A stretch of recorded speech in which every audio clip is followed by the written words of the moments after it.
Hi, I'm Tim. Welcome to our channel, and thanks for logging on. If you enjoy these videos, do me a favor and subscribe to our YouTube channel right here at Watchbox Reviews. I would really appreciate it, and I promise to update daily. If you love this watch, you can see it, and you can purchase it on our website, thewatchbox.com. And today we're discussing a lovely mid-8 million serial, roughly 1982 Rolex Oyster Perpetual Datejust 16030, stainless steel with engine-turned bezel. You could be forgiven for thinking at a glance that's actually a white gold bezel. The watch is all stainless steel and a wonderful vintage survivor with a dramatic tapestry style argent metallic dial. Now on my wrist, 16 centimeters in circumference, it's a handsome watch. It looks the part of a Datejust. The nice thing about the Datejust is the core model has been 36 millimeters forever, and so it is here. So the watch tends to age well, never aging out of style or appearing obsolete. It simply enters the canon as one of the core Rolex models in any era since its 1945 introduction. Now the model on my wrist wears easily because there are no solid end links to this particular Jubilee bracelet. So the true distance across the wrist here is a very compact 44 millimeters.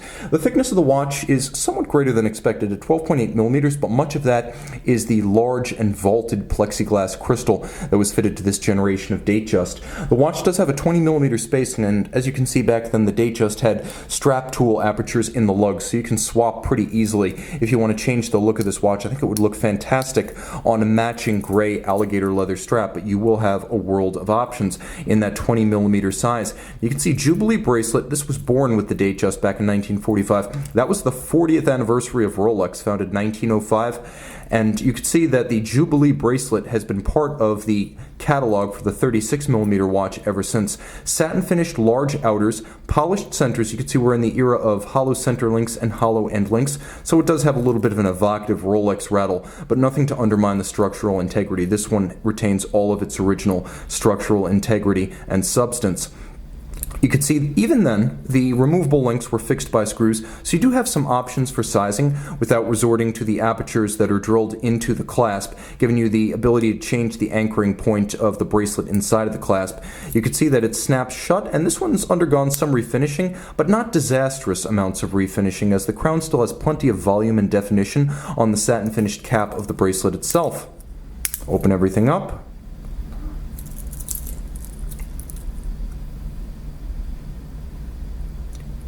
You can see the year, code F, early 1980s, as well as the reference, 62510M, so you know what's equipped, and I'll also let you see the underside of the lugs, so you know exactly what you're getting, the reference of the lugs and the bracelet, as well as the age stamp of the bracelet. And again, this watch is 8.3 million serial. Now let's talk about the case. Polished on its flanks, satin finished on its hoods. You can see the contrast between the flank and the hoods. I want to emphasize that the watch has been refinished, but not disastrously or unprofessionally so. You can see the metal, the volume, the shape, and the symmetry from side to side and end to end.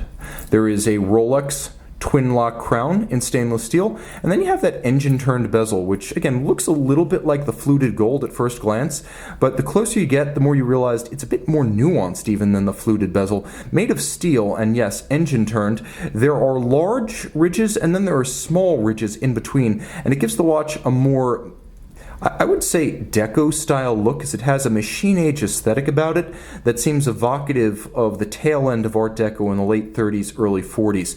Now the timepiece also has a tapestry dial, which means it has that distinctive vertical striation, and while you generally see the tapestry dial in a rather refined silver, this, well, I guess IWC would call it ardoise, I would call it anthracite coloration, is a bit stronger than a conventional silver.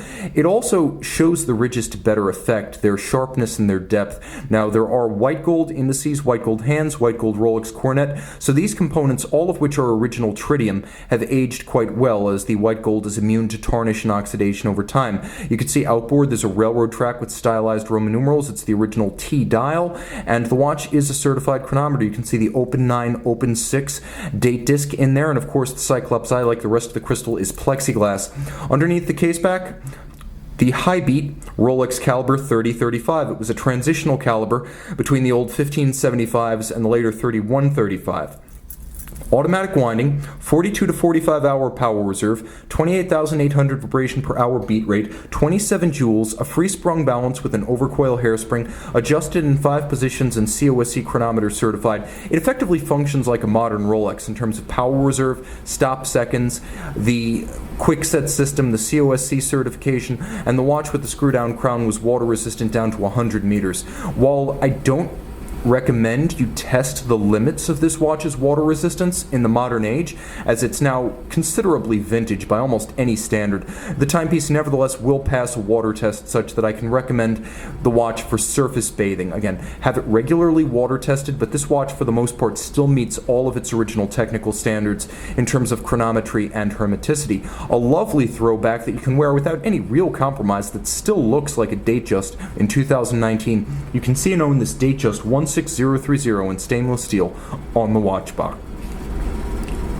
One quick addendum, we actually do have Luminova replacement hands on this Datejust, so I want to sound that out and make sure that's understood. The rest of the dial, original tritium.